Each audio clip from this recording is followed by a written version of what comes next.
Good morning, good afternoon. I'm not sure which it is there in Berlin. Here it's late morning, and it's lovely to be with you in Berlin.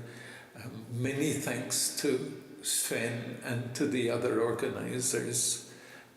It's really an honor to be there. Only, of course, I'm not really there. I'm really thousands of kilometers away here in Puebla, in the institute that I work at here in Mexico. Do it yourself is the title of the conference. Do it yourself or do it ourselves. And it seems to me it's absolutely important as a title, because it's really becoming more and more clear every day that there is no other way we can think of a way forward. It does not make sense, and it is clearer now than ever. It doesn't make sense to depend on other people. It doesn't make sense to think that the politicians are going to solve the problems of the world. The politicians or the parties or the rich or the kind capitalists who try to save us through their foundations. All that won't save us. And I think we do need saving, or we need to save ourselves. We need to find some way out of the situation that we're in at the moment.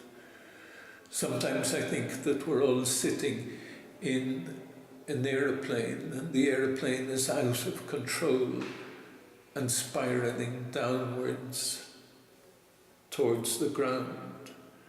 That's really the situation we humans are in, and somehow we have to find a way out.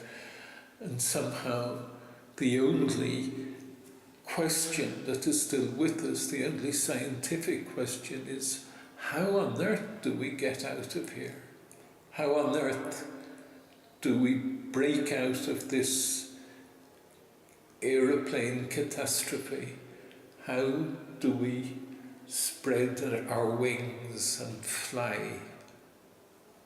And it has to be do it ourselves, because if the plane crashes to the ground in a few months, in a few days because of nuclear war, in a few years, in a few generations, if it does crash to the ground, it'll make no sense at all to say, oh, it was the pilot's fault, it was the fault of the politicians, it was the fault of the capitalists.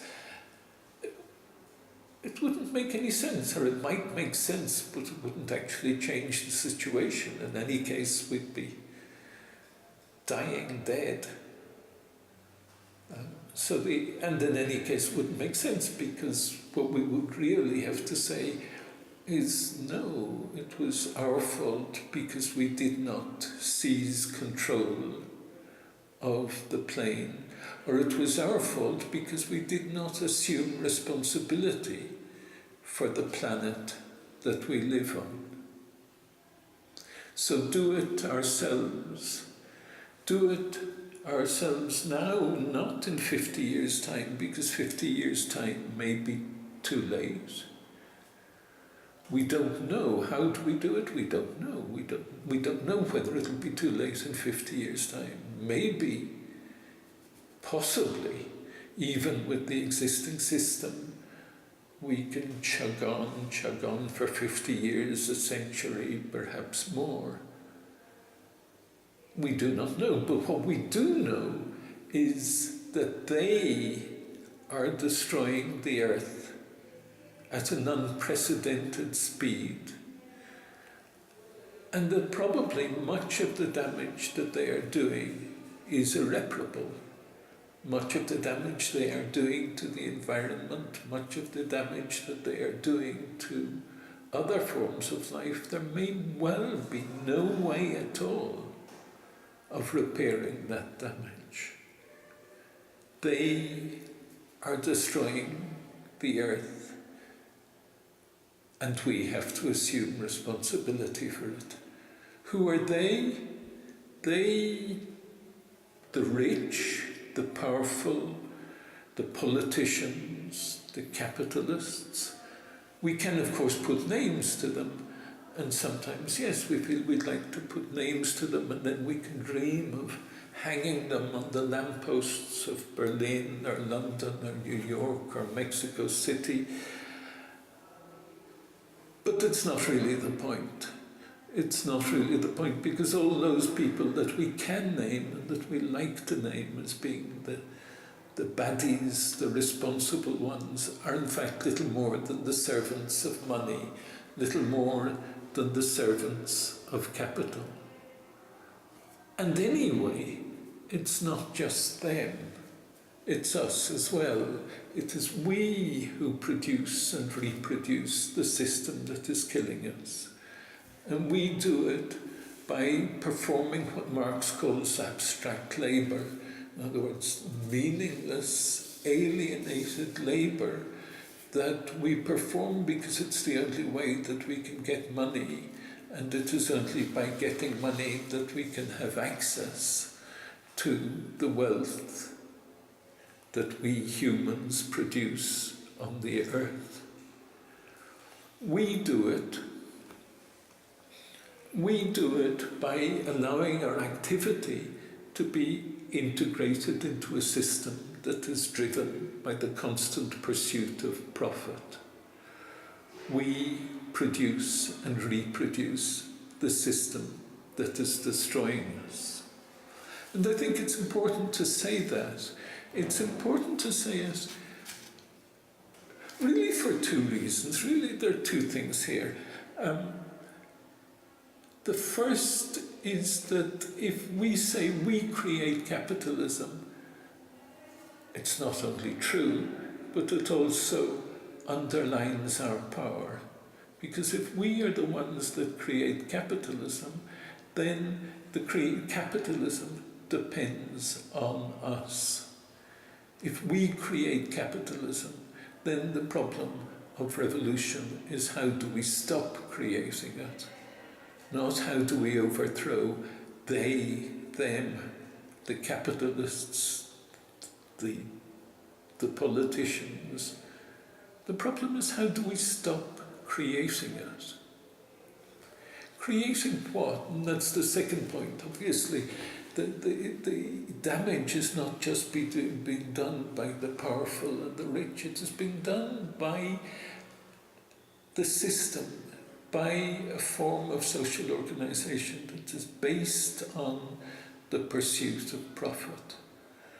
It is actually the organization of society, the capitalist organization of society, that is driving our aeroplane out of control. It is the capitalist form of organization that is destroying the world.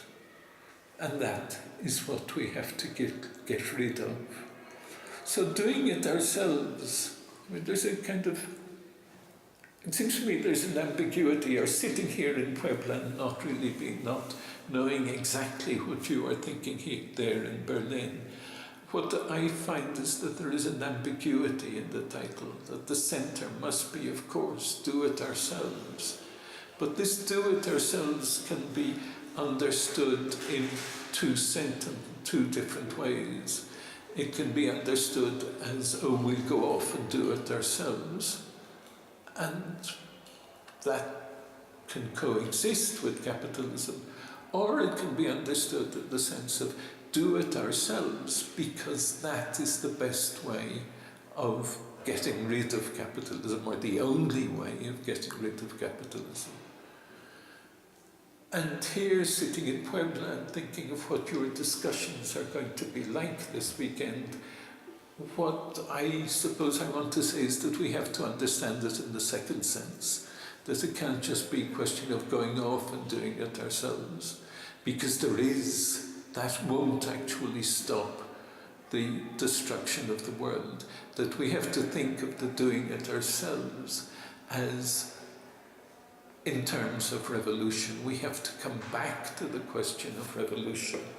We have to come back to the question of how we break the system that is destroying us. We have to come back to that word that, probably for very good reasons, is not in the title of the conference. We have to come back to that word, to that word, revolution, that people are now often hesitant to use. Coming back to the question of revolution, we have to think of it in a different way. Coming back to the question of revolution cannot be just a repetition of what people were saying 30, 40 years ago. I do not think of revolution in terms of building the organization that the big organization that will seize power and change the world in that way. For me, revolution means simply doing it ourselves. It means simply, or not so simply, assuming responsibility for the planet that we live on. It means taking over the world, pushing aside capital, breaking the system. How do we do it? The first thing we have to say is we don't know. We don't have a formula for doing it. We don't know exactly how to do it. But that not knowing is very important, because if we say we don't know it, we are already changing our idea of politics. If we say we know how to make a revolution, then it means we must teach other people how to make that revolution. And with that, we're into a politics of monologue, a politics of telling other people how to do it. If we start off by saying, well, we don't know how to do it, then not only is it true, we don't actually know how to do it, but it also takes us into a different politics, a politics of dialogue, a politics of getting together and saying, well, we don't know how to do it. How are we going to create a different world?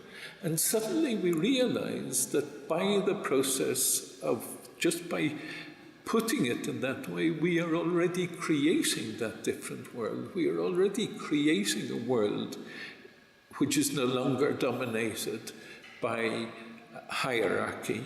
We are already creating a world that is based on mutual respect, that is all, no? The Zapatistas have an expression that seems to me fundamental. They say, asking we walk, preguntando caminamos, that the way forward is not by telling people, the way forward is by asking people. The way forward, I suppose, is by dialoguing with people and just through that process, creating a different world. The second thing I wanted to say, okay, we don't know. We have to think of doing it ourselves really is the core of revolution, but we also have to think that this doing it ourselves is always contradictory and always will be contradictory, simply because we are full of the contradictions that emerge from the world that we are living in. In that sense, I suppose I don't like very much the term autonomy, because the idea of autonomy suggests that we can create a kind of a separate area that will be free of capitalism. I don't think we can do that. I think what we can do is create cracks.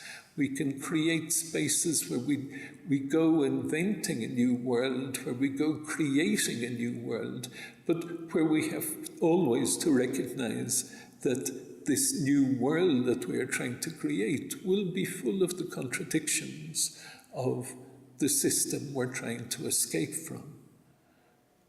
Partly just because we depend, at the moment, we depend materially on having money in order to have access to wealth or to survival, to enjoyment of the fruits of human creation.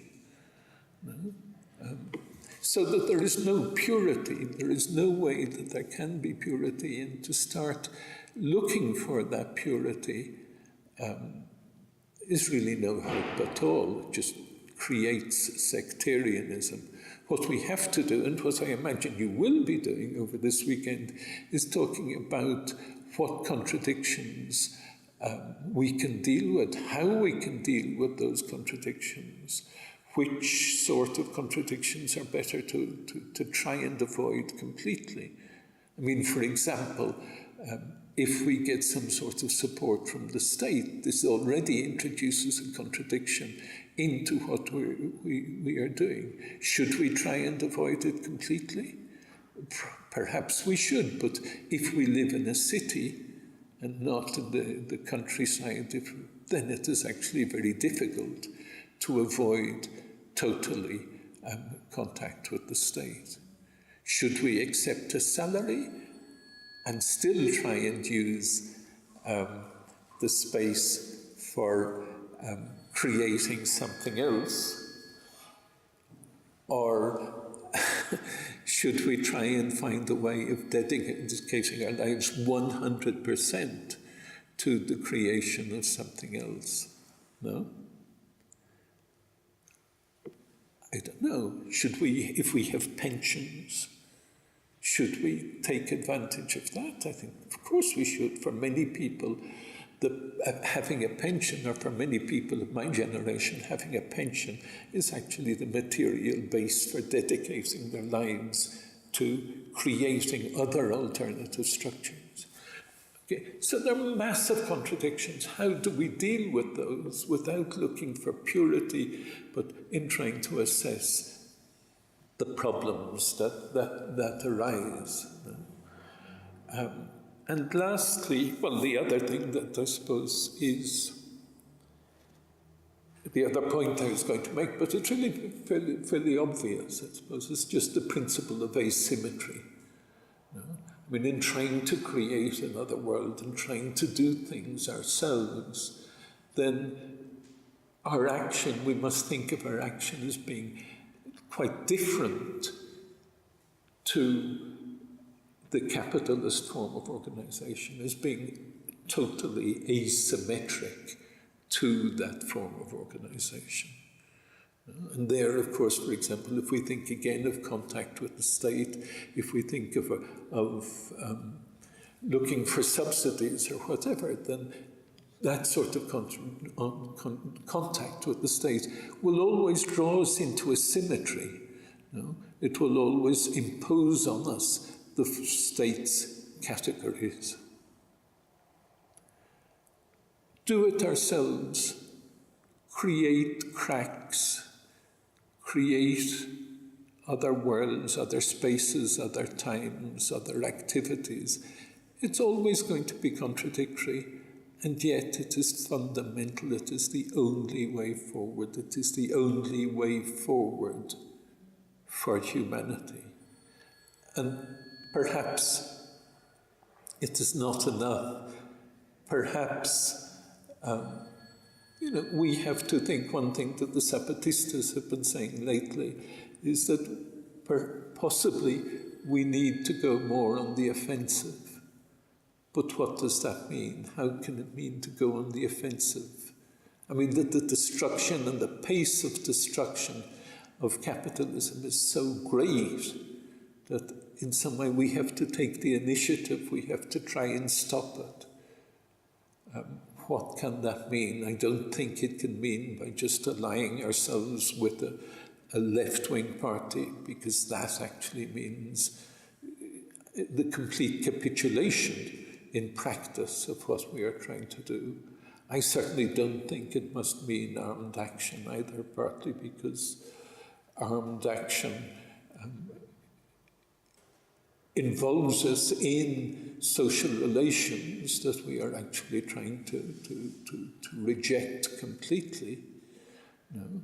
And involves us in hierarchical structures, and anyway, we're not just not very good at armed action, we're not very good at violence. I don't think.